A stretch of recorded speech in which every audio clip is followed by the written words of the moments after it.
بسم اللہ الرحمن الرحیم۔ حمد اس پروردگار کی کہ جس نے انسان کو عقل جیسی نعمت سے نوازا تاکہ وہ فیصلہ کرے حق اور باطل میں، سچ اور جھوٹ میں، کھرے اور کھوٹے میں۔ آج ایک بڑی انٹرسٹنگ سی بات لے کر آیا ہوں آپ کے لیے، خصوصاً ہمارے اہل سنت بھائیوں کے لیے۔ دیکھیں، مقصد کسی پہ تنقید کرنا نہیں ہوتا، لیکن پتہ ہونا چاہیے۔ ویسے تو اہل سنت اور شیعوں میں کافی اختلافات ہیں۔ ان اختلافات میں سے ایک جو اختلاف ہے نا، وہ بڑا مزے کا ہے۔ کافی سارے لوگوں کے لیے نئی بات ہوگی، اور شیعہ کو تو پتہ ہی ہے کہ جو حضرت آدم کی نسل چلی ہے وہ کس طرح چلی ہے۔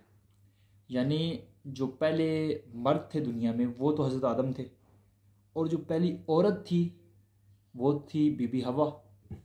تو پھر ان کی نسل آگے کیسے چلی؟ جب ان کی اولاد ہوگی تو ان کی شادیاں کس سے ہوئیں؟ کیا نعوذ باللہ ان کی شادیاں آپس میں ہوتی رہیں؟ تو افسوس کے ساتھ کہنا پڑتا ہے کہ اہل سنت کے ہاں اسی چیز کا عقیدہ ہے۔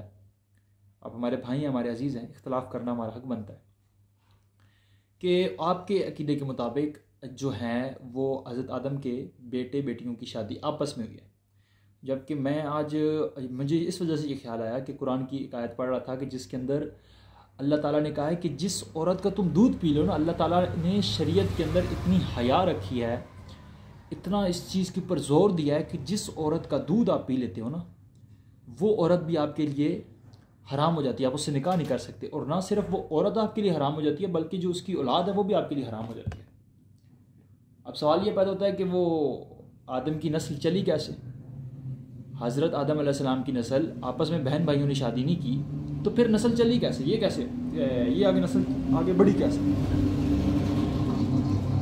اس کا جواب یہ ہے کہ اللہ تعالیٰ نے ان اللہ علی کل شیء قدیر ہے، وہ کچھ بھی کر سکتا ہے۔ وہ فرشتے کو انسان بنا سکتا ہے، ٹھیک ہے، انسان کو مسخ کر کے جانور بنا سکتا ہے، کسی کو زندگی لمبی دے سکتا ہے۔ اللہ تعالیٰ ہر چیز پر قادر ہے۔ تو اللہ تعالیٰ نے اب جو مکتب اہل بیت کا، رسول اللہ نے کہا میں تمہیں دو بھاری چیزیں چھوڑ کے جا رہا ہوں، ایک قرآن ہے، دوسری اہل بیت، ان کا دامن پکڑے رکھو گے کبھی گمراہ نہیں ہوگے۔ جنہوں نے اہل بیت کا دامن پکڑا ہے وہ کبھی گمراہ نہیں ہوں گے۔ اور اہل بیت کا اس میں کیا نظریہ ہے، کیا عقیدہ، اس کی حدیثیں، اس کی روایات جو صحیح سند کے ساتھ ہے وہ میں نیچے ڈسکرپشن میں اور کامنٹس میں ڈال دوں گا۔ اہل بیت کے منہج کے مطابق، منہج اہل بیت کے نزدیک، اس منہج کے نزدیک کہ جس کے بارے میں رسول اللہ نے کہا کہ میری اہل بیت سفینہ نوح کی مانند ہے، جو اس میں سوار ہو گیا وہ فلاح پا گیا، اور جو رہ گیا وہ ہلاک ہو گیا۔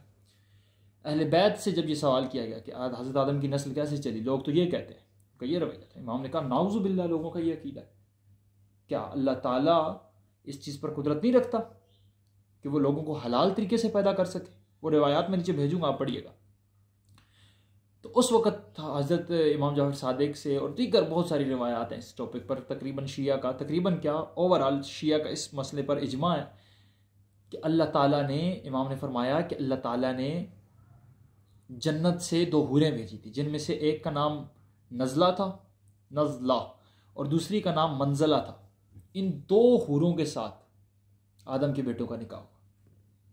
وہ کچھ روایات اہل سنت کے ہاں تو بس ایک چیز ملتی ہے کہ جی وہ ایک بیٹی خوبصورت تھی تو وہ دونوں حابیل اور قابیل اس وجہ سے آپس میں لڑ گئے، جبکہ اس کی سند ہی کوئی نہیں ہے، بالکل کسی صحیح سند سے ثابت نہیں ہے کہ حابیل اور قابیل کی لڑائی اس وجہ سے ہوئی تھی کہ ایک جو تھی بیٹی خوبصورت تھی تو حابیل کہتا تھا میں نے اس سے شادی کرنی ہے، قابیل کہتا تھا نعوذ باللہ میں نے اس سے شادی کرنی ہے۔ مسئلہ یہ نہیں تھا، ان دونوں نے قرآن کے اندر آپ پڑھے، قرآن کے اندر ہے کہ ان دونوں نے قربانی دی تو جو حابیل تھا اس کی قربانی قبول ہوگی، قابیل کی قربانی قبول نہ ہوئی، قابیل نے حابیل کو قتل کر دیا۔